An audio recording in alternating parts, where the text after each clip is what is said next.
بسم اللہ الرحمن الرحیم۔ اگر کوئی قابل شخص دوستی کے لیے نہ ملے تو پھر نااہل سے دوستی مت کرنا۔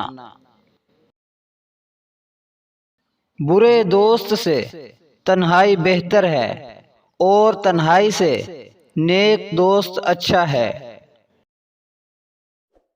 جاہل کی صحبت اختیار نہ کر۔ بہت سے جاہلوں نے عقل مندوں سے دوستی کی اور انہیں جہالت میں مبتلا کر دیا۔ تم جس قسم کے لوگوں کی صحبت اختیار کرو گے اسی طرح کے اثرات تم میں پیدا ہوں گے۔ اس سے دوستی کرو جو نیکی کر کے بھول جائے اور اس پر جو قرض ہو وہ ادا کرے۔